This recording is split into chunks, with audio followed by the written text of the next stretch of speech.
Welcome to Sleepy Time History, where the past becomes a soft lullaby, and every nation's journey unfolds like a bedtime story.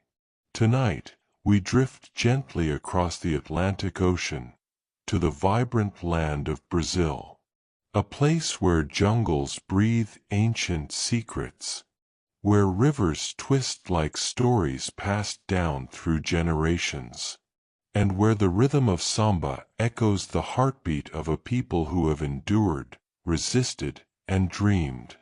From the age of Earth's earliest life, to the rise and fall of empires, through colonization, slavery, freedom, and revolution, Brazil's tale is not just one of struggle, but of resilience, beauty, and breathtaking change. So, lie back. Let your mind wander through the dense green canopy of the Amazon, through golden beaches, bustling cities, and the quiet whispers of time, as we begin our journey through the story of Brazil, a land like no other. Before the name Brazil ever echoed across ocean winds, before the arrival of Portuguese ships or the rise of empires, there was an ancient world here, a world deeply woven into the lush green of forests, the winding rivers, and the songs of birds that have echoed across time. This land, immense and alive, was home to countless peoples, whose origins stretch so far back that they blend softly into the mists of prehistory. Long before modern borders or recorded chronicles, the land now known as Brazil was alive with footsteps. The earliest signs of human presence date back at least 12,000 years, and perhaps even more. In the Serra da Capivara National Park in the northeastern region of Brazil, archaeologists have uncovered cave paintings and tools that suggest some of the earliest human habitation in the Americas may have occurred here. These rock shelters whisper stories, hunting scenes, spiritual rituals, daily life, rendered in ochre red and faded charcoal, like ancient lullabies etched into stone. These early Brazilians were hunter-gatherers and fisherfolk, adapting their lives to the rhythms of river and forest. The mighty Amazon, even then, teemed with life, both seen and unseen. The forest wasn't a wild, untouched place. It was shaped and stewarded by indigenous hands, through fire management, cultivation of edible plants, and the careful tending of sacred groves. Over thousands of years, they developed sophisticated knowledge of plants, weather, and animal behavior, passed gently from one generation to the next. As time unfolded like a winding river, diverse cultures began to blossom across the land. From the dense green of the Amazon to the open grasslands of the Cerrado and the coastal regions kissed by Atlantic winds, indigenous nations emerged, each with their own languages, beliefs, and ways of life. These societies weren't static or isolated. They traded, migrated, and sometimes clashed. Networks of exchange flowed across the continent, connecting what we now see as separate regions in a gentle braid of movement and contact. Among these early societies were the ancestors of groups we still know today, such as the Tupi, Guarani, Arawak, and Carib peoples. These names represent linguistic and cultural families rather than singular tribes, each encompassing many smaller groups with their own identities and traditions. The Tupi-speaking peoples, for instance, lived along much of Brazil's Atlantic coast and were already well established long before Europeans arrived. They built communal longhouses, known as OCA, shared food communally, and practiced shifting agriculture, clearing small forest plots to plant cassava, maize, sweet potatoes, and fruits. The forest was both larder and library, supplying medicine, food, shelter, and stories. Oral tradition was sacred, passed down by elders under starlit skies, often through song and rhythm. Further inland, the Guarani peoples also cultivated a deeply spiritual relationship with the land. Their cosmology described the world as being created by Nhandaruvuku, the Great Father, and they held fast to a dream of a land without evil, a utopia they believed could be reached through purity, ritual, and song. This belief wasn't abstract. It inspired actual migrations through the forest in search of a better, more harmonious life. Their footsteps carved paths into the landscape, some still followed today. Across the northern rainforests, the Arawak and Kara peoples had their own cosmologies and trade routes, navigating rivers in sleek dugout canoes, guided by constellations mirrored on the water's surface. They carried pottery, feathers, herbs, and stories. Their homes were round, their communities egalitarian, their rituals complex. Some evidence even suggests they practiced early forms of astronomy and land management that kept the jungle in balance rather than in chaos. But while these societies shared a profound respect for nature and the unseen world, they weren't all peace and harmony. There were rivalries and territorial disputes. Some groups engaged in ritual warfare. The Tupi, for instance, had practices of ritual cannibalism, not as acts of savagery, but bound deeply in cosmology and social belief, particularly regarding enemies and cycles of power and renewal. To the outside world, such customs would later become the focus of fear and fascination. But within these cultures, they carried symbolic weight, often misunderstood by outsiders. The landscape itself shaped the culture. Along the coasts, fishing and canoe building were central skills. Inland, where rivers became lifelines, communities built their societies around seasonal floods and the rhythm of fish migrations. The Pantanal, one of the largest wetlands in the world, provided not just sustenance but a sacred geography, a place where sky and water met in reflection, and where spirits of ancestors were believed to dwell. And then, there's the enduring mystery of the Amazonian earthworks, geometric mounds, ditches, and raised fields known as geoglyphs, hidden for centuries beneath the canopy.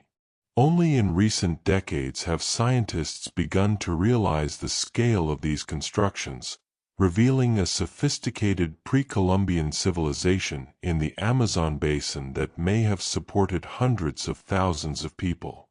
These weren't nomadic bands, but organized, semi-urbanized societies with roads, defensive structures, and planned settlements. What's remarkable is that these indigenous civilizations did all this without iron tools, without the wheel, and without draft animals. Instead, they relied on deep ecological knowledge, complex oral histories, and a spiritual framework that viewed land not as property, but as a living being. Every tree, every river bend, every jaguar track meant something. Time moved in circles, not lines. Ancestors were never far. When Portuguese explorers first arrived in the early 1500s, they didn't see empty land, they saw people. Some of them were welcoming, others wary. But none of them were passive. The forest itself seemed to hold its breath. The arrival of Europeans marked the beginning of profound changes, but also astonishing continuity. Many of the stories, songs, and traditions that flourished thousands of years ago are still sung today in indigenous languages, often against overwhelming odds. Today, Brazil is home to more than 300 indigenous ethnic groups, speaking over 270 languages, many of whom maintain cultural practices rooted in those distant beginnings. The land remembers, and the people remember too. In their dances, in the smoke of rituals, in the carved symbols passed from hand to hand, the earliest chapters of Brazil's story continue to whisper through the trees. So as we close our eyes and breathe in the warm forest air of this ancient land, let us remember, Brazil's story does not begin with conquest or colonization. It begins with the drumbeat of 1,000 nations, the song of a forest that gave birth to civilization, and the footsteps of people who walked this land long before it had a name. Long before the rhythm of samba echoed through the streets of Rio, long before Portuguese ships unfurled their sails on Brazil's eastern shores, the vast lands that make up modern-day Brazil were already home to ancient peoples. These early civilizations, shrouded in mystery and wonder, lived in harmony with the rivers, forests, and mountains. Though they left behind few stone monuments, their legacies are carved into the landscape, woven into the soil, and whispered by the winds of the rainforest. Let us drift back in time, thousands of years before European contact, to a Brazil teeming with rich indigenous life and complex societies. The earliest inhabitants. Human presence in Brazil dates back at least 11,000 years, though some evidence suggests it could stretch even further. One of the most significant archaeological sites is Pedra Ferreira, in the state of Piauí in northeastern Brazil. Here, ancient rock shelters contain signs of early human activity. Charcoal from hearths, stone tools, and remarkable rock paintings that still glow with reddish ochre hues. These earliest Brazilians were hunter-gatherers, moving with the seasons, tracking game, gathering fruits and roots, and fishing in rivers and lakes. Over time, they began to develop more settled ways of life, shaping the natural environment with skill and sensitivity. They didn't build massive pyramids or towering temples like the Maya or Aztec. But their deep spiritual connection to the land and the stars, their advanced agricultural techniques, and their social structures were no less remarkable. The Marajora civilization, masters of the Amazon Delta.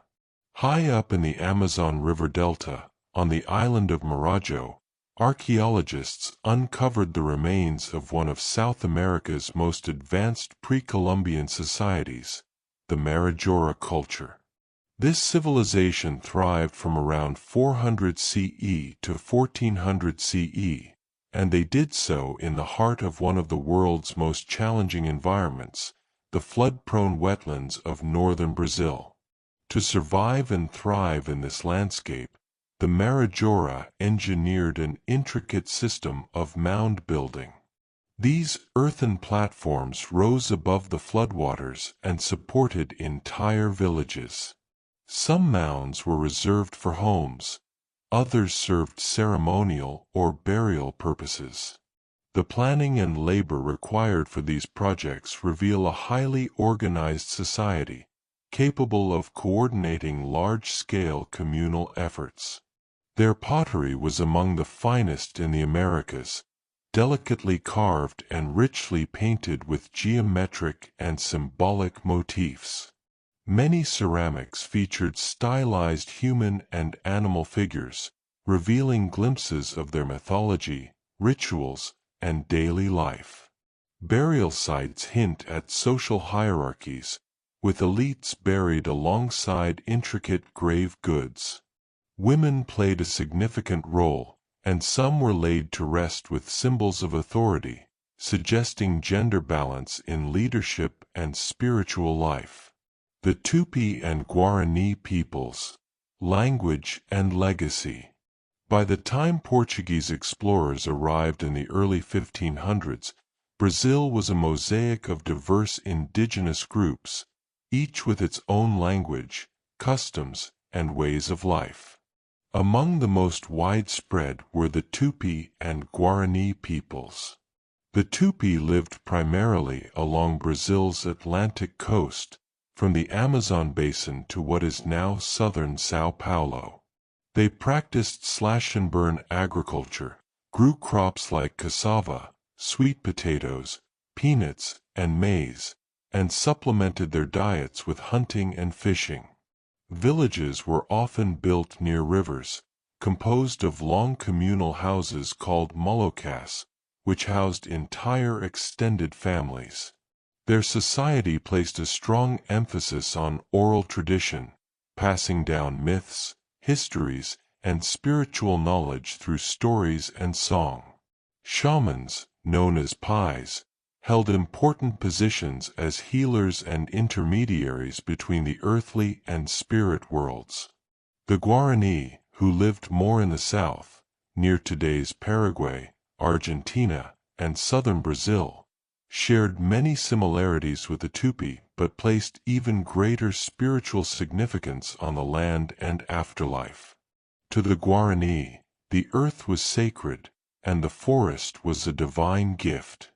Their legends speak of a land without evil, a mythical paradise they believed could be found by journeying ever deeper into the unknown. To this day, the Tupi-Guarani language family lives on, not only among indigenous speakers but also in Brazilian Portuguese. Words like tattoo, armadillo, piranha, capim, grass, and even Ipanema and Copacabana all have roots in these ancient tongues. The Xingu Confederation, harmony and complexity. Deep in the heart of the Amazon basin, in the upper Xingu River region, archaeologists have uncovered the remnants of what was once a highly sophisticated network of villages. These settlements were connected by wide roads, bridges, causeways, and canals, all carefully engineered to withstand the rainy season floods. Dating from approximately 1000 CE to 1600 CE, these interconnected communities were planned, laid out with circular central plazas, ritual spaces, and defensive moats. The region's people built large palisade villages surrounded by ditches, creating both protection and irrigation systems. What's extraordinary is the level of social cohesion found here. Rather than a single dominant power, it appears these villages operated as part of a confederation, cooperating in trade, ceremonial life, and environmental management. They practiced forest farming, cultivating crops like manioc, and managing orchards of Brazil nuts, palms, and fruit-bearing trees. This form of agriculture was incredibly sustainable and reflected a deep understanding of ecological balance. This civilization didn't build cities of stone. Their monuments were the living forest, the pathways etched into the land, and the harmonious rhythms of a society in tune with its surroundings. Sacred geography, the land as a living map. To many indigenous Brazilians, the land was not merely a resource to be exploited. It was alive, imbued with spirit and story. Mountains were ancestors. Rivers were storytellers. The stars mirrored the earth below. The Yanomami, in the far north, believed in multiple layers of the universe, the sky, the earth, and the underworld, all intertwined through rituals and dreams. The Kraho in the Cerrado spoke of creation myths rooted in animals and natural elements. The Ticuna, living near the Amazon's triple border with Peru and Colombia, passed down elaborate initiation rituals, especially for young women, rooted in the cosmic order and fertility of the forest. Their spiritual lives were reflected in every aspect of existence, from planting crops to hunting to the cycle of the moon. Death was not an end, but a transition, a movement between worlds. This sacred worldview, passed through generations by memory and ceremony, bound communities to the land in powerful ways. It was a kind of geography of the soul, unseen by maps but deeply etched in the hearts of its people. Misunderstood and undervalued. When European explorers and colonizers first arrived in Brazil, they often failed to grasp the richness of these indigenous civilizations. Without grand temples or towering stone cities, many outsiders wrongly assumed these societies were primitive or uncivilized. But now, through the lens of archaeology, anthropology, and oral tradition, we understand how complex these communities truly were, not just in terms of their environmental knowledge and social organization, but also in their philosophy, ethics, and resilience. Their heritage is not frozen in time. It lives on, in the names of rivers and towns, in the foods Brazilians eat, in the melodies of folk songs, and in the strength of the more than 300 indigenous groups still living in Brazil today. A legacy carried forward. As we begin to drift from this chapter of Brazil's deep past, it's important to remember that the story of these ancient civilizations is still unfolding. Across Brazil, indigenous communities continue to fight for their rights, their land, and their cultures. They are not relics. They are living nations within a nation. From the forest dwellers of the Amazon to the Guarani living near urban centers, the indigenous peoples of Brazil carry the torch of an ancient heritage, a heritage older than the country itself. Let us honor their wisdom, their resilience, and their enduring voice as we continue our quiet journey through the winding corridors of Brazil's long and layered history. As the gentle waves of the Atlantic lapped the shores of what we now know as Brazil, the land lay quiet beneath a canopy of emerald green. Dense rainforests teemed with the songs of tropical birds, and in the distance, great rivers like the Amazon whispered their ancient songs across the land. The indigenous peoples, diverse and deeply rooted in their ways, lived in harmony with this vibrant world. But one fateful day, sails appeared on the horizon. Their arrival would forever alter the rhythms of the rainforest. This chapter in Brazil's story begins not with explorers, but with whispers carried by ocean winds, rumors of a new world, rich and green and waiting. The age of exploration was sweeping across Europe, a time of wooden ships, fluttering flags, and dreams of glory on distant shores.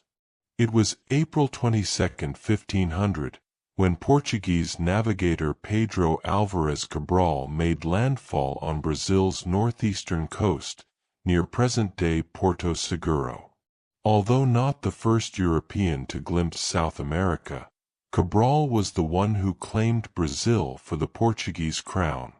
The land, thick with forest and mystery, was named Ilha de Vera Cruz, the island of the true cross. But as understanding of the geography grew, it became clear this was no island at all. The name changed, first to Terra de Santa Cruz, and eventually to Brazil, derived from pau-brasil, the prized redwood that became the first commodity to be exploited. In the beginning, Portuguese interest in Brazil was modest. Their attention remained fixed on riches to the east, the spice-laden shores of India and the trade routes of the Indian Ocean. But slowly, steadily, Brazil began to matter more. Ships came to harvest Brazil wood, so vibrant in color it was used to dye cloth a deep red. Indigenous peoples were drawn into this trade, sometimes as willing partners, sometimes as coerced labor. As the 16th century unfolded, other European powers began eyeing Brazil's coastline with envy. The French, in particular, sought to establish footholds of their own. In 1555, they founded France Antarctique in what is now Rio de Janeiro. It was a fragile colony, nestled between hills and forests, sustained by uneasy alliances with local tribes. But the Portuguese would not let this challenge stand. A few years later, in 1560, under the leadership of Mem de Sá and with assistance from Jesuit missionaries, the French colony was destroyed. The newcomers were expelled, and Portuguese control was reasserted. Still, this early conflict set the stage for what Brazil would become, a land shaped not by one culture alone, but by many, some seeking power, others refuge, and still others survival. The Jesuits, in particular, became key figures in this colonial tapestry. Arriving to spread Christianity, they built missions across the land, teaching indigenous peoples, introducing European customs, and building settlements that would eventually become the seeds of cities. Their presence was not without controversy. On one hand, they protected many indigenous groups from the brutal demands of slavery. On the other, they dismantled traditional ways of life, replacing ancestral beliefs with European doctrine. Meanwhile, settlers, colonizadors, began to arrive in greater numbers. They established engenhos, sugarcane plantations that came to define the Brazilian economy for centuries. These plantations were harsh, grueling places. At first, they relied heavily on the labor of enslaved indigenous people. But as resistance mounted and population losses grew, a new and tragic chapter began: the Atlantic slave trade. By the early 1600s, Brazil had become the largest destination for enslaved Africans in the world. Over the next 3 centuries, millions of men, women, and children were taken from West Africa and brought to Brazil in shackles. Torn from their homelands, their languages, and their families, they were forced to work in sugarcane fields, gold mines, and later, coffee plantations. They brought with them not only their strength, but their cultures, music, and spiritual traditions, elements that would deeply shape Brazilian identity. In the northeastern region, towns like Salvador and Recife became hubs of commerce, colonization, and slavery. The architecture, rhythms, and cuisine of these cities still echo the African presence. At the same time, indigenous resistance simmered, sometimes erupting into full-scale rebellion. The colonizers called it taming the wilderness. But for many, it was survival, fighting for their right to exist. One of the most remarkable forms of resistance came from the quilombos, communities of escaped slaves who carved out hidden settlements in remote parts of the country. The most famous of these was Quilombo dos Palmares, a vast, self-sustaining refuge in the mountains of Alagoas. For nearly a century, Palmares resisted Portuguese efforts to destroy it. At its height, it housed tens of thousands of free people, led by figures like Gonga Zumba and the legendary warrior Zumbi. Their story became a symbol of defiance, and Zumbi would one day be honored as a national hero. Even as Portugal sought to tighten its grip on Brazil, rival empires circled. The Dutch, through their West India Company, launched an invasion in the early 1600s. They captured portions of the northeast, including the key city of Recife.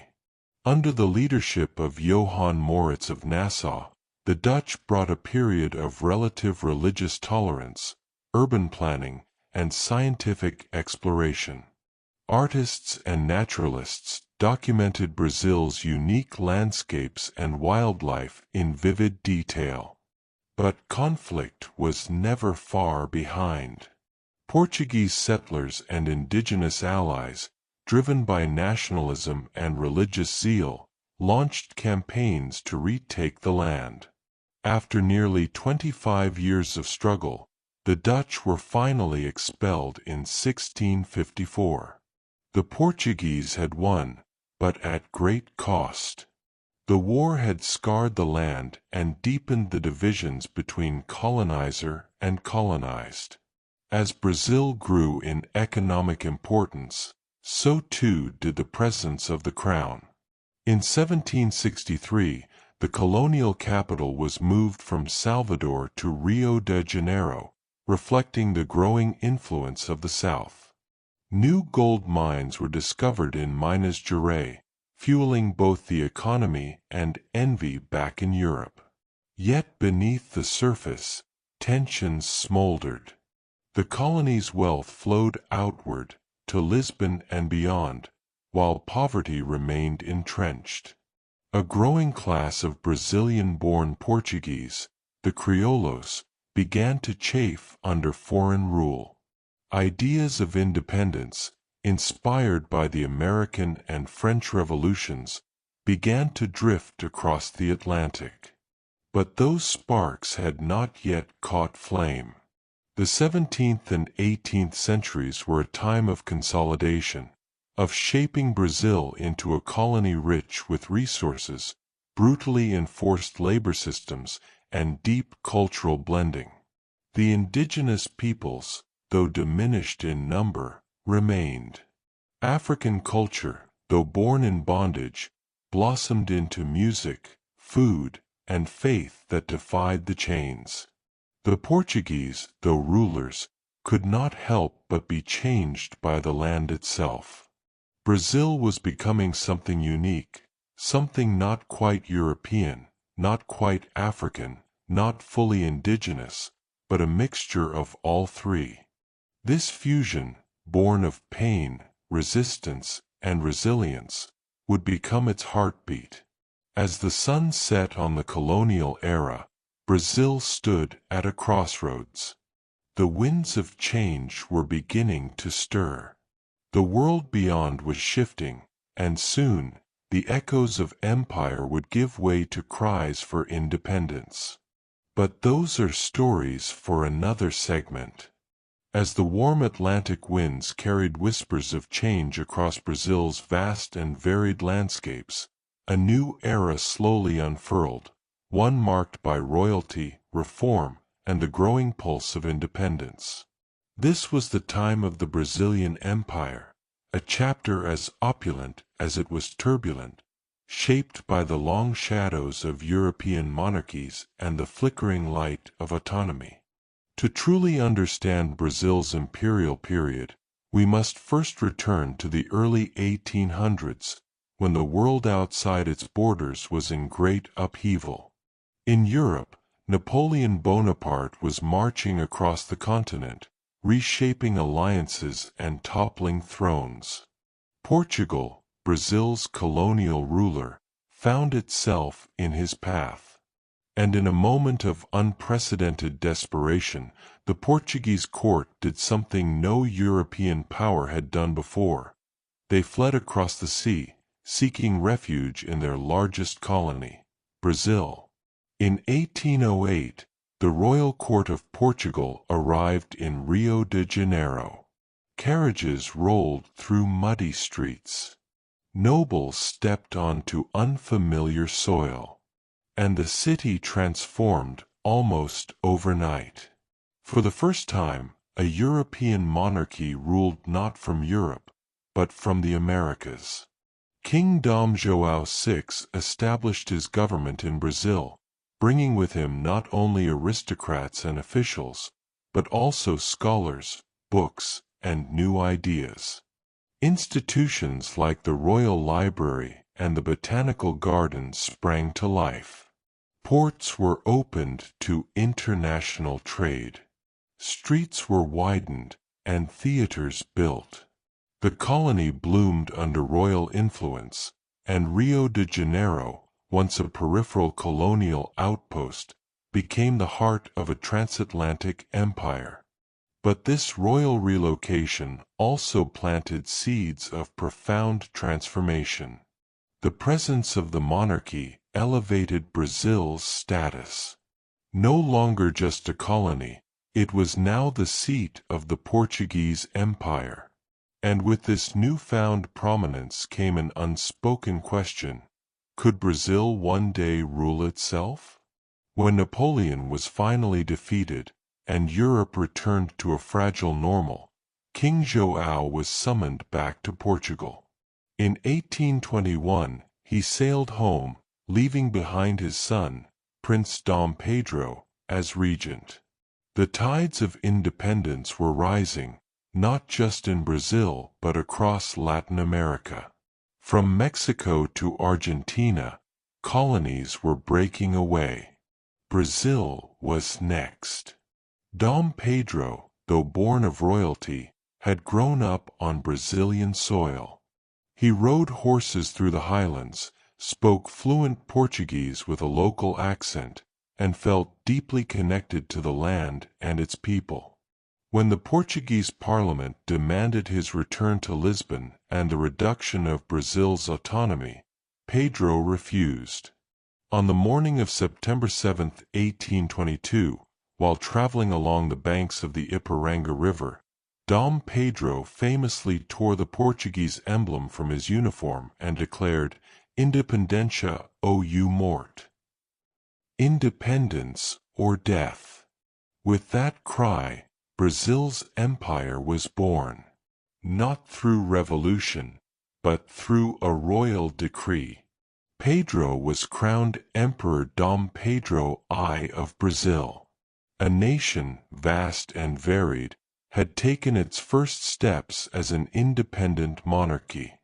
Unlike the neighboring republics forming across South America, Brazil retained its imperial system, blending European tradition with a new national identity.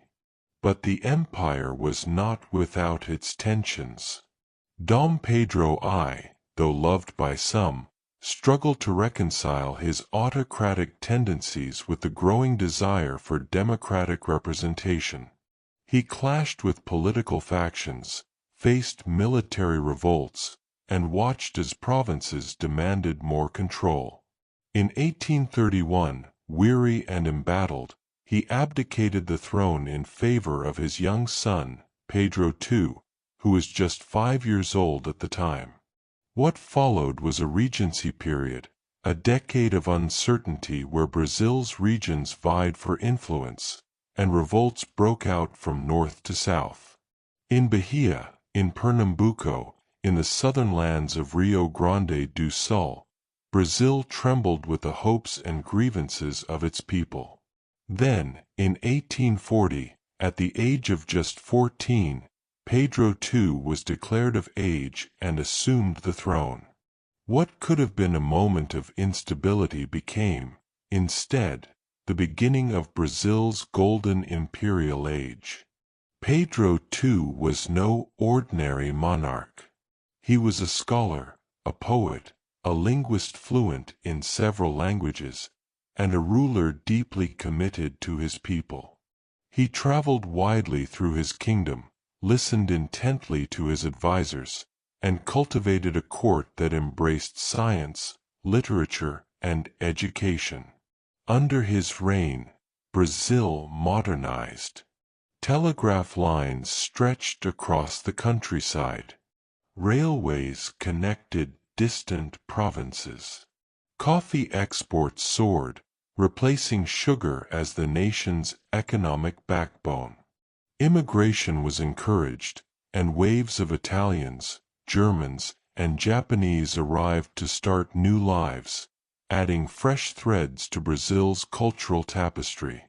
And yet, even as progress hummed along the rail lines and city lights flickered in Rio, the shadows of the past lingered.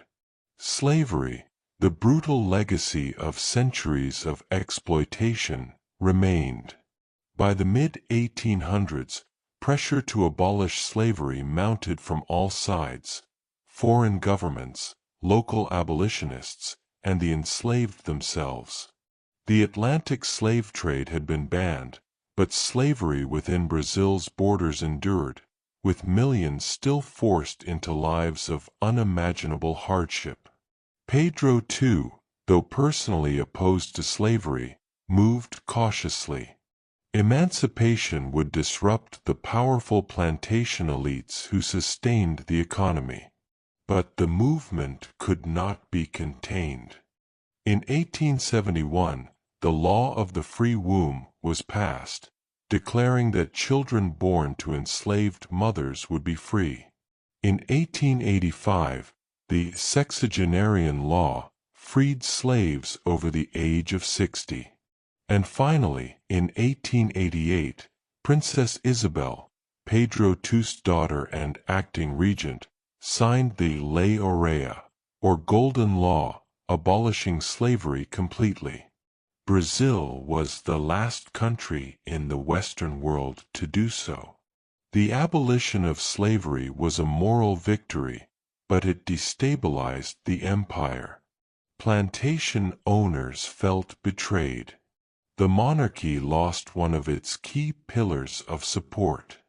And whispers of republicanism grew louder in the barracks and political salons. In 1889, a military coup quietly ended the empire. Pedro II, who had reigned for nearly 50 years, was exiled to Europe. There were no riots in the streets, no bloodshed, just a gentle ushering out of the imperial era and the dawning of a republic. And so, Brazil's time as an empire came to a close, not with dramatic revolutions, but with gradual shifts. It was a period of splendor and contradiction, of royal courts in tropical cities and railways through rainforests, of noble ideals and painful inequalities. Yet from it emerged a nation transformed, no longer a colony, no longer a monarchy, but something entirely its own. The land that is now Brazil has long been a place where resistance has simmered beneath the surface, sometimes quiet, sometimes loud, like the low rumble of distant thunder across the Atlantic forest.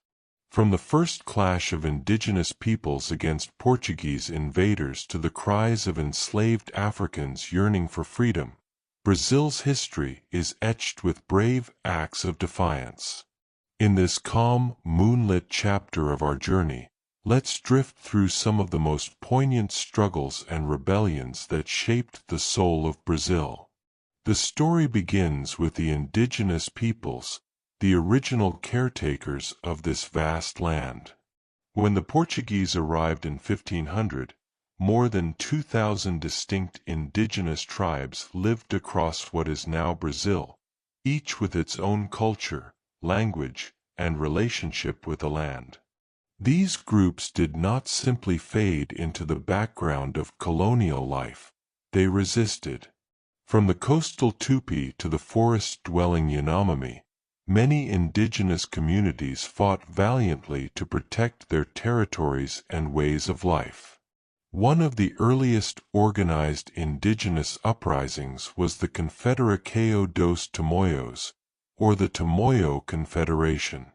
In the mid-1500s, several coastal tribes, including the Tupinamba and Aimor, formed an alliance to resist Portuguese colonizers and the Jesuit missionaries who sought to convert and control them. These brave fighters used guerrilla tactics and local knowledge to launch attacks, but they were eventually subdued, largely due to the arrival of reinforcements from Portugal and the support of rival tribes who had allied with the Europeans. Though the Confederation dissolved, its legacy lingers as a symbol of early indigenous resistance. As the Portuguese colony expanded, another chapter of rebellion began. this time led by the enslaved Africans brought across the ocean in chains.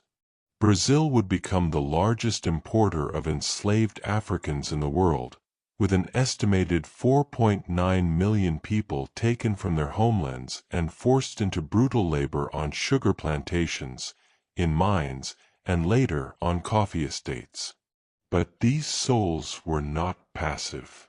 Their resistance came in many forms: secret spiritual rituals, work slowdowns, escape, and full-scale rebellion. Perhaps the most remarkable story of resistance from this era is that of the Quilombo dos Palmares. Nestled deep in the dense forests of modern-day Alagoas, Palmares was a refuge, a free community formed by escaped slaves in the early 1600s. At its height, it was home to more than 20,000 people, including Africans, indigenous Brazilians, and even poor Europeans.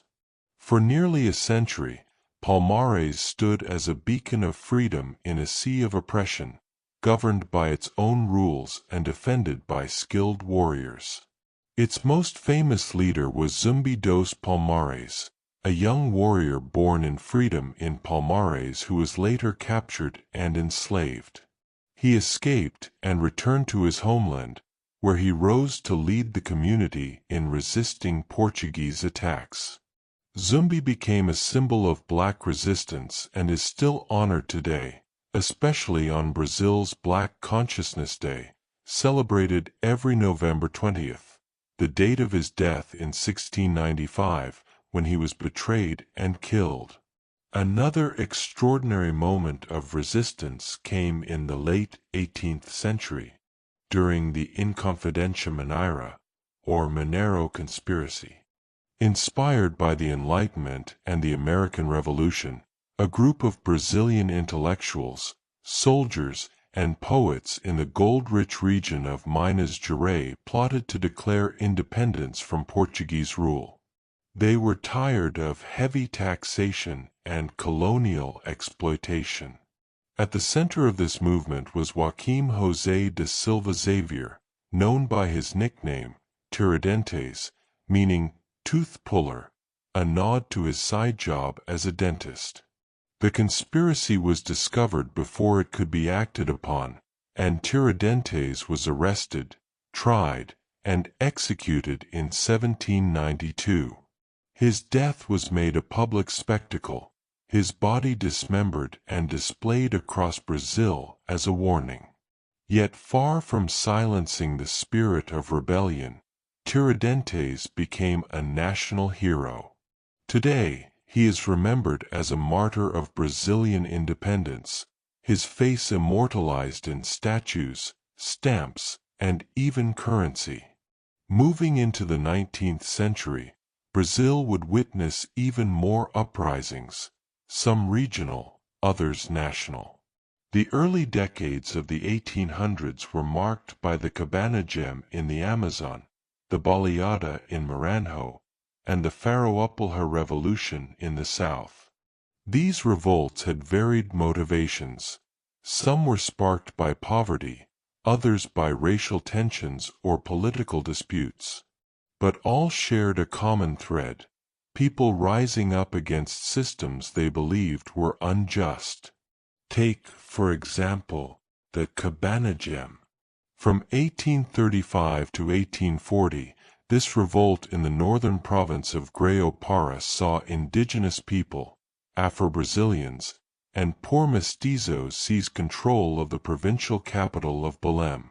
Frustrated by their exclusion from political power and economic opportunity, they sought to create a more equitable society.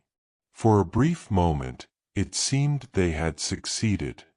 But the empire responded with overwhelming force. Tens of thousands were killed, perhaps as much as 20% of the region's population, making it one of the deadliest rebellions in Brazilian history. In the southern state of Rio Grande do Sul, the Farroupilha Revolution, also known as the Ragamuffin War, lasted a full decade from 1835 to 1845. This conflict was driven by discontent over taxes and trade restrictions, and it gave birth to a short-lived independent republic. The rebels even declared a constitution and minted their own currency. Though the revolution was ultimately suppressed, it planted seeds of regional pride that continue to bloom in Gaucho culture today. These uprisings were not limited to the early republic or colonial period. Even into the 20th century, Brazil's history of resistance continued. In 1935, disillusioned with growing fascism and inequality, leftist military officers and civilians launched the Intentona Comunista, a communist uprising aimed at overthrowing President Getulio Vargas. Though it was swiftly crushed, it revealed the tension bubbling within Brazilian society, particularly among those who felt left behind by the government's authoritarian turn. And during the years of Brazil's military dictatorship, from 1964 to 1985, new forms of resistance took shape, quieter, but no less courageous. Artists, musicians, students, and journalists pushed back through culture, protest, and underground media. One of the most powerful tools was music, songs that masked rebellion in melody.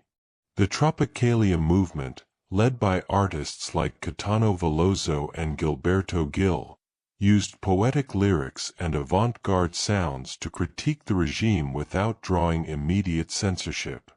As the decades wore on, Brazil's resistance evolved. It shifted from the battlefield to the ballot box, from violent revolt to peaceful protest. But whether through quilombos or classrooms, through poetry or protest marches, the spirit of rebellion has always burned brightly in Brazil. Even now, in modern times, resistance continues. Environmental activists fight to protect the Amazon. Indigenous leaders defend their lands and rights. Afro-Brazilian communities work tirelessly to dismantle systemic racism. And everyday citizens speak out against corruption, inequality, and injustice. In this softly lit chapter of Brazil's long tale, the rebels are not just warriors with swords or muskets. They are teachers and singers, mothers and students, elders and dreamers. Their courage, like the rhythm of a distant drum, echoes gently through time. As we drift further through the dreams of Brazil, let us remember, resistance is not always loud. Sometimes it whispers through the trees, paints its truth in color, or sings its story under starlight. As we drift deeper into the tapestry of Brazil's long story, we find ourselves at the edge of monumental shifts, times when the rhythm of the country's heartbeat changed. These were not always loud or explosive moments, but rather deep, rumbling turns in the road. These are Brazil's turning points, the quiet transformations and bold reckonings that steered the country toward its present.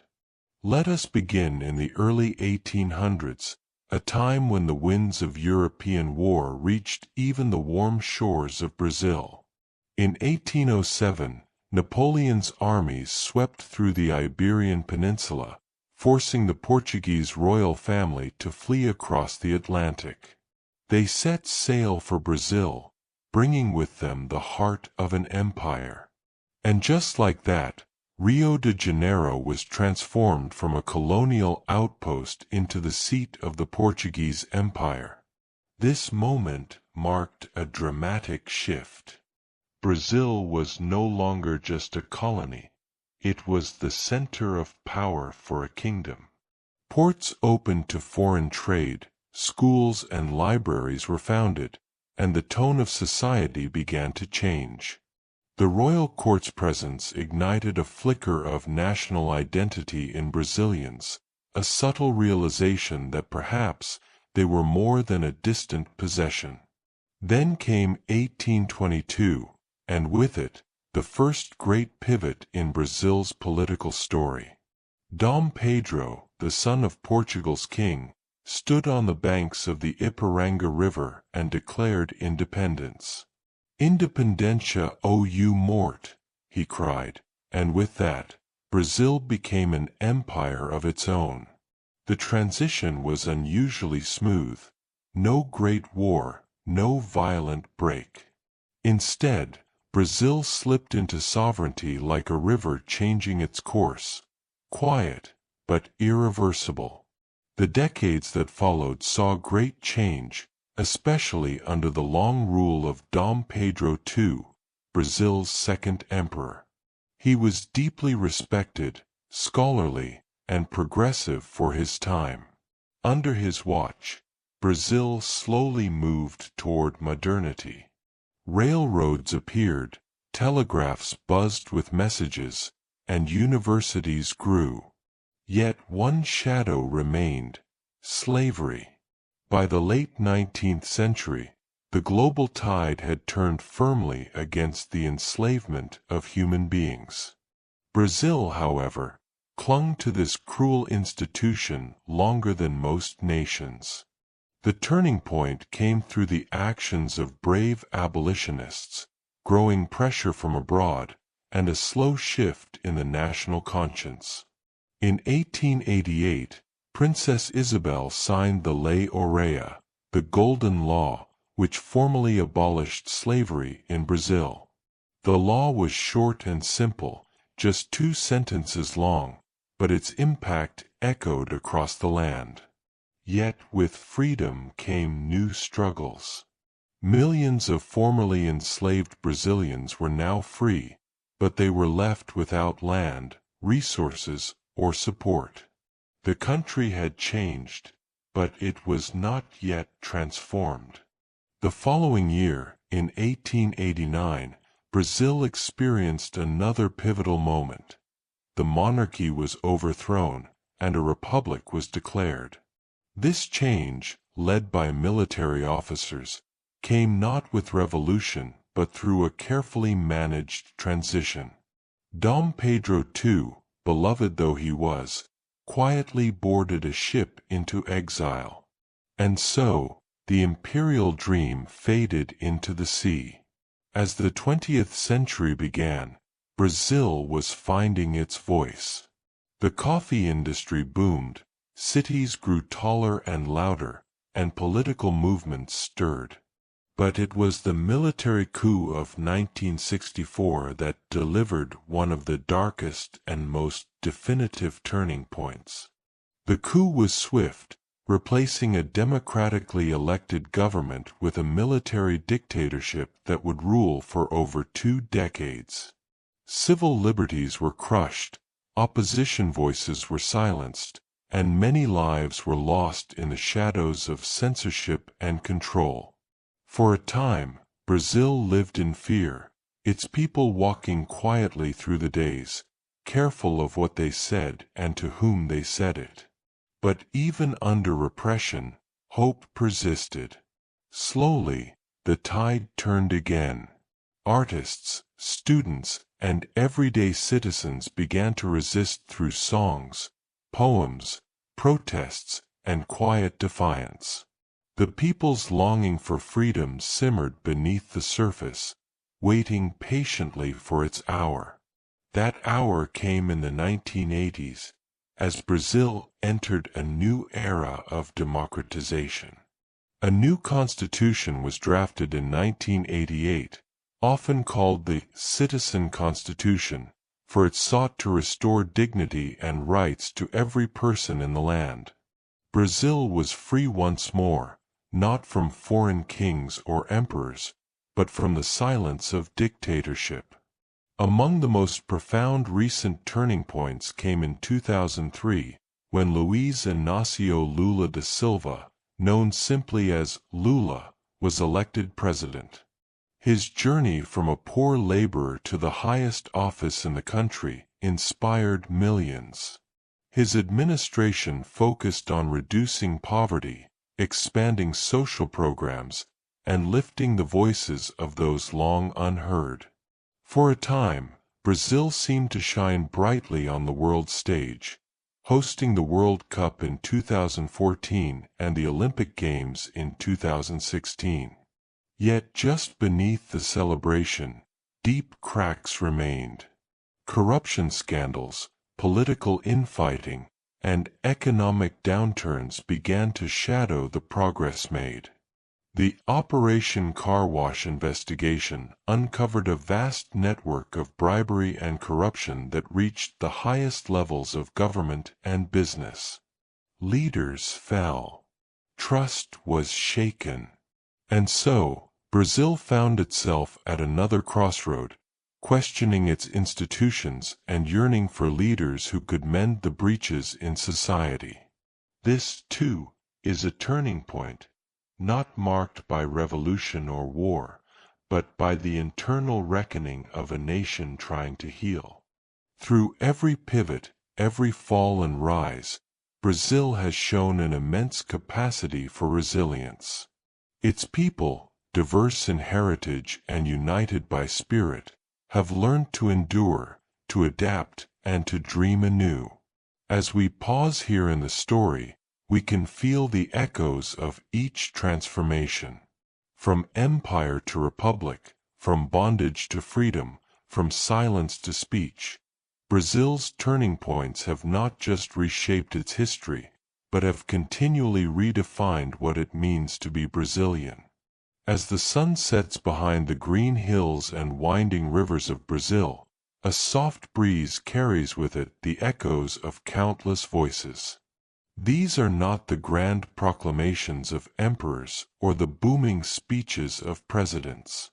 These are quieter, warmer sounds, the lullabies of mothers in favelas, the chants of striking workers, the verses of poets, the pluck of a guitar string beneath a mango tree. In this chapter of Brazil's story, we listen not to rulers, but to the people, to their dreams, their music, their defiance, and their deep-rooted pride in a land they have helped shape from the ground up. For centuries, Brazil's identity has been forged by the hands and hopes of its people. From indigenous communities who lived harmoniously with the land long before any foreign flags were raised, to the enslaved Africans who resisted through culture and spirituality, the soul of Brazil has always been carried by those at the margins of power. In the rural Sertão, vast drylands of the northeast, families of subsistence farmers, known as sertanejos, toiled against the sun and sand. Life was often hard and unforgiving, yet even here, hope bloomed. Folk heroes like Lampião, the infamous king of the Cangaco, emerged as symbols of rebellion against injustice and inequality.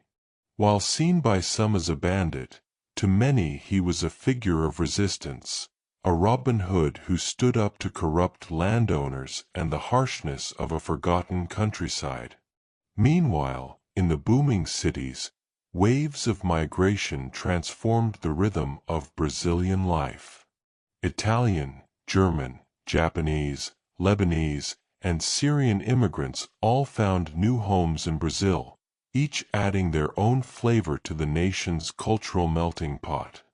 In the bustling streets of São Paulo and Rio de Janeiro, laborers built the modern cityscapes, working long hours in factories and rail yards.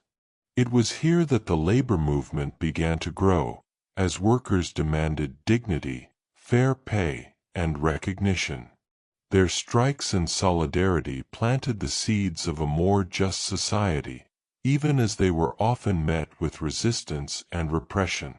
Women, too, found ways to raise their voices in a world that sought to silence them. From the rural midwives and community leaders to bold political activists, Brazilian women carved out space for themselves in every corner of society. In the 1930s, Bertha Lutz led the movement that finally secured women's right to vote. Decades later, during the dictatorship, fearless women like Dilma Rousseff, who would later become president, endured torture and imprisonment as they stood against authoritarian rule. And then, of course, there is the voice of Brazil's people in song. Music has always been more than entertainment in Brazil. It is a form of storytelling, of protest, of celebration and sorrow. In Bahia, rhythms of West African origin evolved into samba, a pulsating expression of joy and resilience. Born in the slums, samba carried the pain of the past and the promise of tomorrow. It became the heartbeat of carnival, a grand spectacle where the voices of the poor briefly took center stage in feathered splendor. Later, in the 1950s and 60s, the gentle sway of bossa nova emerged, a sound that mixed samba with jazz and soft, wistful lyrics about love, nature, and longing. João Gilberto, Antonio Carlos Jobim, and Vinicius de Moraes were some of the genre's greatest voices. Their songs traveled across oceans, carrying with them an image of Brazil both dreamy and deep. During Brazil's military dictatorship from 1964 to 1985, music became a potent form of resistance. Artists like Chico Buarque, Caetano Veloso, and Gilberto Gil used clever metaphors and poetic language to criticize the regime while evading censors. The Tropicalia movement, blending rock, samba, psychedelia, and political commentary, turned concert stages into battlegrounds of the soul. Even in exile, these artists sang for freedom, and their voices stirred the hearts of a generation. In the favelas, too, communities often overlooked and underserved, creativity bloomed. Young people transformed adversity into art. Funk, karaoke, rap, and hip-hop became modern channels for speaking truth to power, telling raw stories of inequality, crime, and police violence. Through their lyrics, these artists demanded to be seen, not just as statistics, but as full human beings with dreams, fears, and fire in their hearts. Brazil's indigenous peoples, after centuries of marginalization, have also continued to raise their voices, now amplified by social media and global awareness. Leaders like Rayoni Matuktyre, with his large lip plate and unwavering gaze, have spoken before the world about the need to protect the Amazon and its peoples. Their chants, ceremonies, and protests are not relics of the past, but living expressions of culture and defiance. The LGBTQ+ community, too, has found its voice in Brazil, often in the face of deep-rooted prejudice. Drag queens, artists, and activists like Pablo Vittar have brought visibility to queer identities through vibrant performance and powerful messaging. Pride parades, especially in São Paulo, have become among the largest in the world, a riot of color, courage, and community. Throughout Brazil's history, the people have often had to shout just to be heard, but they have never stopped speaking. From whispered prayers in slave quarters to the thundering chants in the streets of Brasilia, the chorus of ordinary Brazilians has always been the most enduring soundtrack of the nation. And so, as we lie back and close our eyes, let us remember this. The true story of Brazil does not live only in the halls of government or the pages of textbooks. It lives in the pulse of a samba drum, the bold strokes of a street mural, the tears of a grandmother remembering the past, and the laughter of children running barefoot through the red earth. The people's voices, steady, strong and soulful, will always be Brazil's greatest legacy.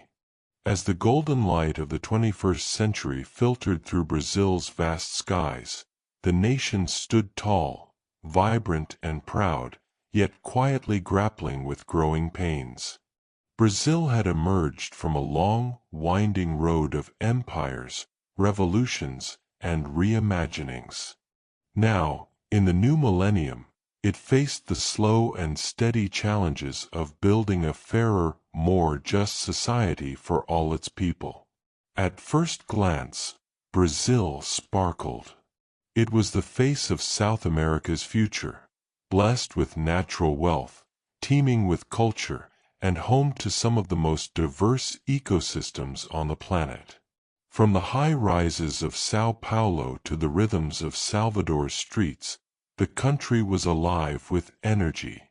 And yet, beneath this surface, lay layers of difficulty: social inequality, political corruption, economic uncertainty, and the tireless efforts of a people who refused to give up. Following the end of the military dictatorship in 1985, Brazil returned to democracy with cautious optimism. The new Constitution of 1988 was hailed as a citizen's constitution, one of the most progressive in the world at the time. It promised health care, education, and human rights protections for all. But promises on paper didn't always unfold evenly in daily life. In the sprawling favelas, those informal neighborhoods perched on hillsides, generations of families lived without consistent access to clean water, stable housing, or public services. For many, the dream of equality still felt out of reach. And in the heart of Brazil's countryside, rural communities, especially indigenous peoples, often faced land insecurity, environmental degradation, and limited political representation. The 1990s ushered in a new economic era. Brazil grappled with hyperinflation, shrinking growth, and rising unemployment. Attempts to stabilize the economy led to sweeping reforms, and eventually, Brazil adopted a new currency, the real. By the late 1990s, a cautious sense of stability began to emerge, paving the way for fresh leadership in the new century. In 2002, Brazilians elected Luiz Inácio Lula da Silva, known simply as Lula, a former factory worker and union leader. For many, Lula represented a hopeful shift, a leader who had risen from poverty and understood the struggles of the working class. Under his presidency, Brazil launched bold social programs like Bolsa Familia, which provided cash transfers to low-income families, helping lift millions out of extreme poverty.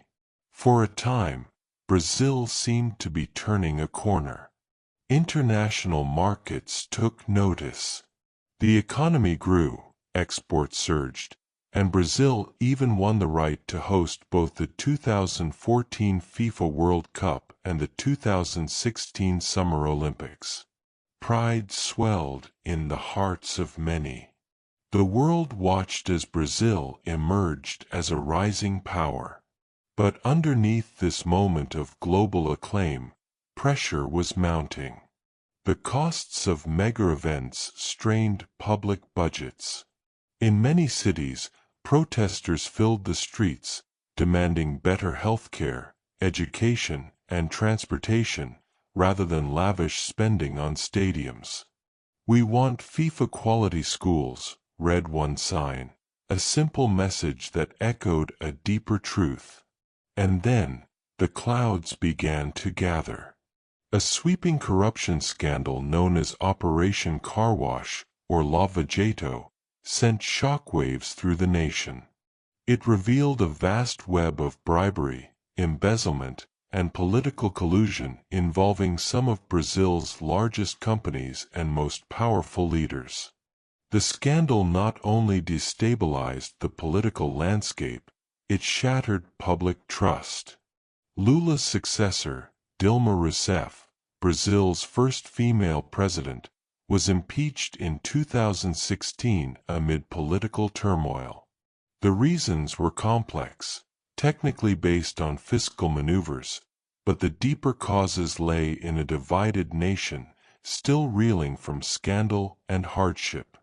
The impeachment polarized Brazilians, with some viewing it as necessary accountability, and others as a political coup in disguise.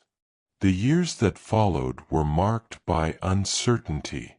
Jair Bolsonaro, a former military officer, was elected president in 2018. His administration stirred fierce debates both within and outside Brazil, especially on issues like deforestation, indigenous rights, the handling of the COVID-19 pandemic, and freedom of speech. Supporters saw him as a strong hand to restore order. Critics feared the return of authoritarian tendencies.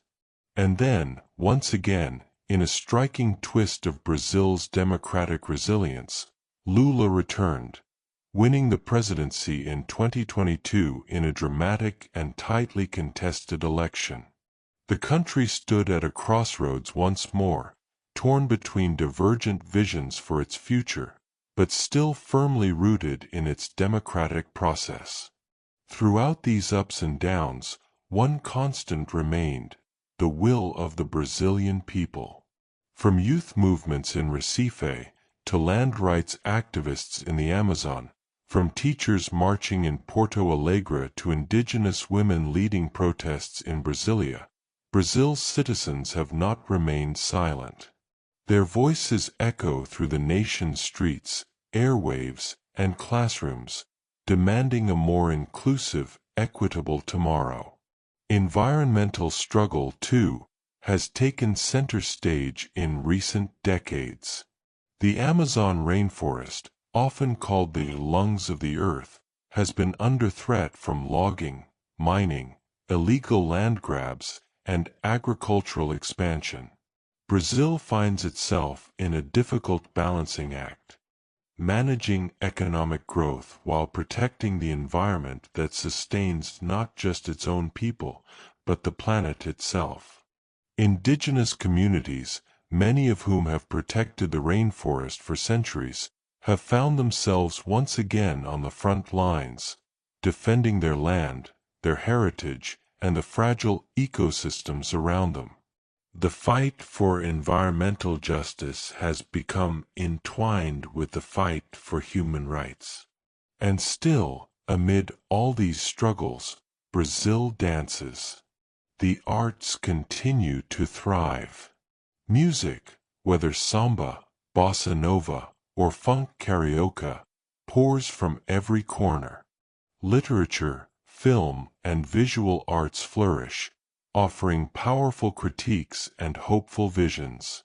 In the face of adversity, Brazil's creative spirit remains unshaken, serving as a reflection of both its pain and its pride. Modern Brazil is a place of contrasts. Glittering cities rise beside informal settlements. Great wealth exists alongside persistent poverty. But the heart of Brazil beats strong, steady, resilient, and alive with possibility. The road is not easy. The future is not guaranteed. But the people of Brazil, with all their diversity and courage, continue to walk forward, step by step, voice by voice, hand in hand. And in the quiet hours of the night, when the world slows down and the stars appear over the great forests, the winding rivers, and the sleeping cities, Brazil dreams, not just of what it has been, but of what it can still become. As the first light of morning brushes across Brazil, from the sweeping plains of the Cerrado to the depths of the Amazon, the country awakens with a rhythm that is uniquely its own. It is a land that pulses with life, vivid, vast, and endlessly diverse. Modern Brazil stretches across nearly half of South America, the largest nation in Latin America, and the fifth largest in the world. Its borders embrace nearly every landscape imaginable. Towering mountains in the southeast, dusty plateaus in the interior, wetlands alive with creatures found nowhere else, and the endless sweep of the Atlantic coast, where ocean breezes caress golden sands from Fortaleza to Florianopolis. The cities, too, are like living mosaics, shaped by centuries of migration, struggle, and innovation. In São Paulo, skyscrapers pierce the skyline in a chaotic sprawl of commerce and culture. It is the country's financial heartbeat, where global corporations sit side by side with cozy corner cafes, and where immigrant communities, from Japanese and Italian to Lebanese and Bolivian, have left lasting marks on the city's character. Farther east lies Rio de Janeiro, Brazil's most iconic city. Cradled between mountains and sea, Rio shimmers with contrasts.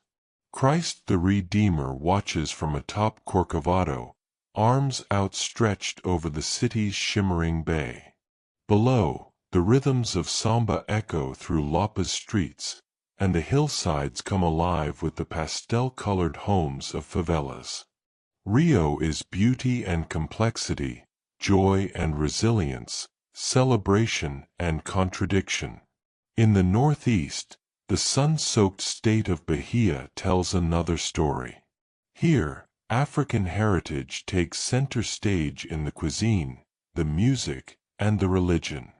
Salvador, the capital, dances to the beat of atabaques, drums that tell centuries-old tales of survival and celebration. Candomblé ceremonies unfold in candlelit temples, and carnival takes on a deep cultural significance, blending the sacred and the secular. Further north still, Belém and Manaus act as gateways to the Amazon. These cities, once fueled by the rubber boom of the 19th century, are now ports of entry to one of the most precious ecosystems on Earth. The Amazon rainforest, covering nearly 60% of Brazil's territory, is a world unto itself, home to thousands of species, hundreds of indigenous communities, and untold natural treasures. But the land today is more than just geography. It is also the heartbeat of a society still striving to realize its promise. Brazil is now home to over 215 million people. It is a multiracial, multicultural nation where the descendants of indigenous peoples, African slaves, European settlers, Middle Eastern merchants, and Asian migrants all coexist. It is a place of overlapping identities and layered histories, a living portrait of human migration and resilience. Portuguese remains the national language, yet hundreds of indigenous languages still survive, whispers of ancestral memory passed down across generations. In classrooms and universities, students study Afro-Brazilian history, land rights, and environmental science, looking to the future while honoring the past. Education is expanding, though challenges remain. Public universities are free, yet access to quality early education and rural schools can vary widely. Healthcare, too, is available to all through Brazil's SUS system, one of the largest public healthcare networks in the world. But disparities in care continue between urban centers and remote regions. In politics, Brazil remains a vibrant, if occasionally turbulent, democracy. Citizens vote for their leaders, presidents, governors, mayors, and members of Congress, with an increasingly active civil society holding them accountable. Activists, journalists, and grassroots leaders work tirelessly to address issues like corruption, inequality, and environmental justice. The economy today is a tapestry of contradictions. Brazil is a global agricultural powerhouse, exporting soybeans, beef, coffee, and sugar. Its manufacturing sector remains strong, producing everything from aircraft to automobiles. The service industry is growing, fueled by tourism, finance, and technology. Yet, poverty and unemployment still affect millions, and inflation often erodes hard-won gains. But perhaps nowhere is Brazil's duality more visible than in its environmental struggles. The Amazon remains both a source of national pride and global concern. Deforestation, largely driven by cattle ranching and illegal logging, continues to threaten this precious biome. Fires burn through ancient trees. Rivers are rerouted or polluted. And the indigenous peoples who have protected the forest for centuries are often left to defend it with limited support. Still, there are signs of hope. Environmental defenders, indigenous leaders, and conservation groups are working together with renewed urgency. Satellite monitoring has improved. Reforestation projects are underway. And both national policy and global pressure have pushed environmental protection higher on the agenda. Climate change, too, looms large over the Brazilian landscape. Droughts affect the Northeast. Flooding ravages southern states. The energy sector, once dominated by hydropower, is slowly diversifying into wind and solar. In cities like Curitiba and Porto Alegre, urban planning and sustainability efforts offer models for a greener future. But amid these challenges, the people remain Brazil's greatest strength. They are farmers tending the land from sunrise to sunset. Teachers guiding the next generation with patience and pride. Street vendors selling pastel and açaí on bustling corners. Nurses, delivery drivers, poets, and engineers, each shaping the story of Brazil in their own quiet way. In the arts, Brazil continues to shine. Musicians blend old and new in genres like MPB, música popular brasileira, rap, and sertanejo. Novelists and filmmakers explore themes of race, memory, and longing. From indigenous art collectives to urban street murals, creativity is a bridge between generations. And in sports, Brazil's passion is unmatched. Football, soccer, remains the national obsession, a source of joy and pride. Names like Pelé, Marta, Ronaldo, and Neymar stir deep emotion. But sports go beyond football. Volleyball, athletics, jiu-jitsu, and capoeira all weave into the fabric of daily life. Yes, this is the land today. A land where voices rise from the rainforest and the metropolis. Where dreams are both born and challenged each day. Where nature and progress wrestle in real time. And where the past never sleeps, it lives in the soil, in the music, in the people. Brazil is a place of beauty and burden, of wonder and work, of rhythm and responsibility. It is not perfect, but it is alive, with possibility, with contradictions, with the enduring spirit of its people. As the stars appear once more over the distant canopy of trees, the gentle hum of Brazil continues. A lullaby of waves, wind, and voices, some ancient, some new, all singing the song of a land that, for all its struggles, refuses to stop dreaming. As Brazil slowly turns beneath the stars, blanketed in quiet from the highland savannas to the forested coasts, its story continues, not in grand declarations, but in whispered hopes carried by millions. Hope, after all, is something deeply woven into Brazil's soul. It exists in the dreams of children learning to read by candlelight in the Certeo, and in the quiet determination of scientists cataloging rare frogs deep within the Amazon. It floats through the breeze in Bahia, where elders pass down songs and stories to new generations, and rides the metro in São Paulo, where tired commuters imagine better days ahead. The Brazil of tomorrow is not just a destination. It is an idea, a vision crafted by hands that build, voices that protest, hearts that care, and minds that imagine. Environmental hopes rise like the mist from the jungle canopy. Across the nation, movements are growing to protect what cannot be replaced. Indigenous peoples, long dismissed, now increasingly recognized as guardians of sacred land, are stepping into positions of leadership. Their stewardship of the Amazon, their rituals, their knowledge of water, weather, and medicine, are beginning to be seen not as relics of the past, but as keys to survival in a changing world. Brazil's younger generation is also deeply aware of the need to act.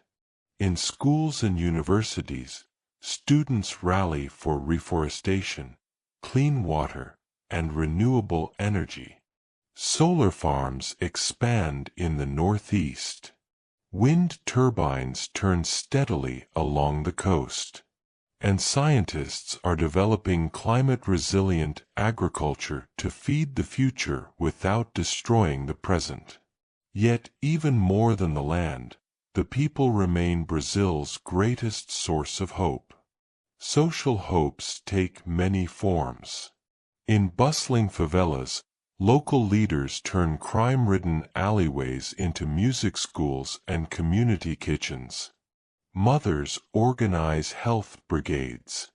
Artists paint dreams onto walls that once held only graffiti of despair. Step by step, the most forgotten corners of the country become places of pride. There is hope in education.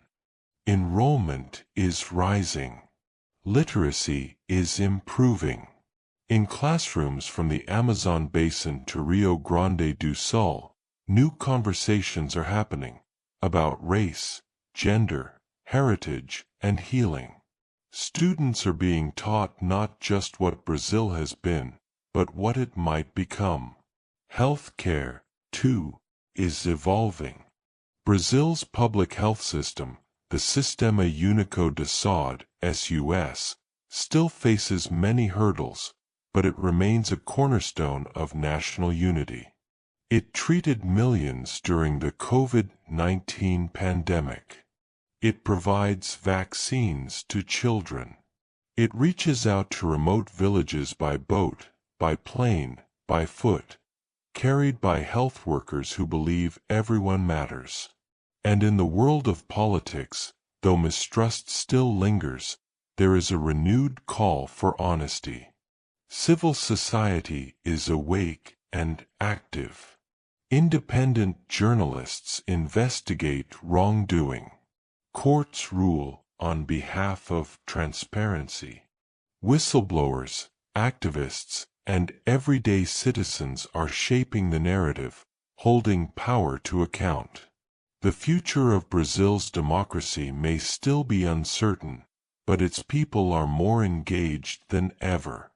Culturally, Brazil's tomorrow shines bright.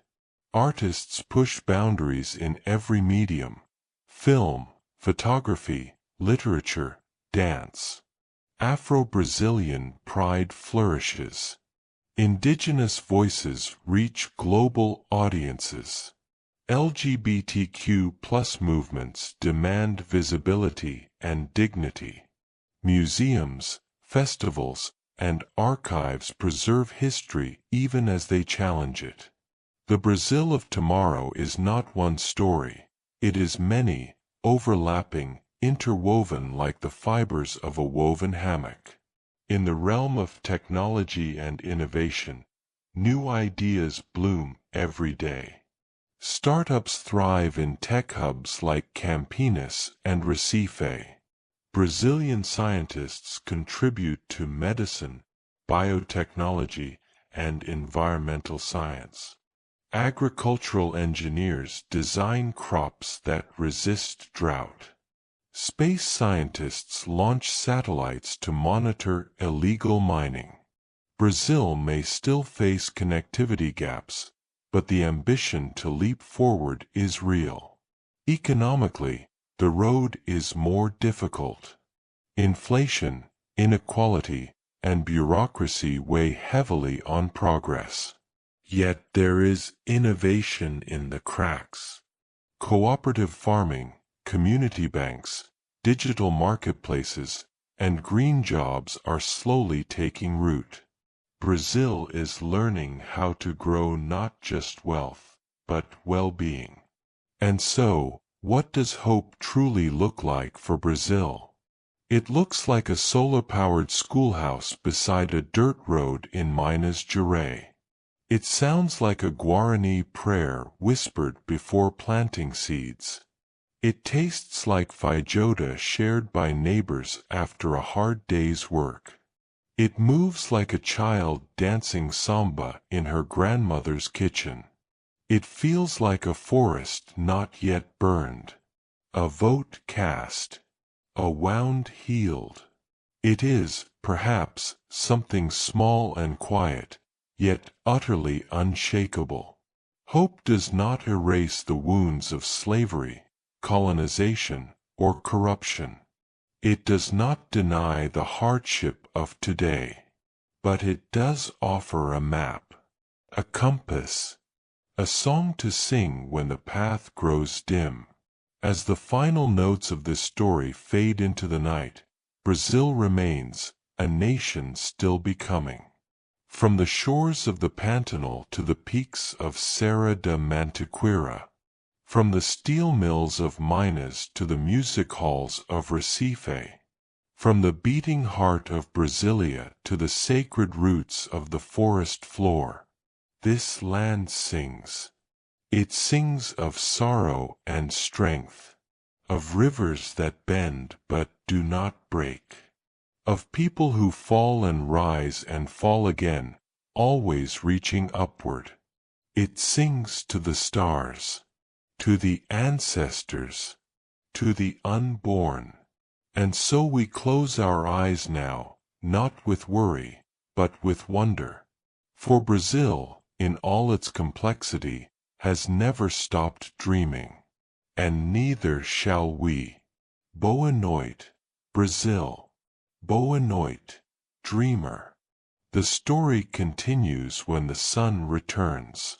And now, as the stars rise gently over the Atlantic, we leave behind the sunlit rhythms of Brazil, resting in the knowledge that her story, rich and complicated, still flows forward like the mighty rivers that shaped her.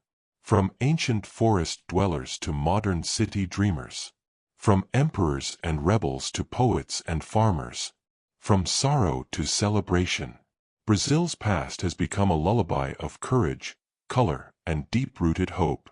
So as you close your eyes tonight, remember the song of the rainforest, the echoes of distant drums, and the unbreakable spirit of a people who have always reached for more.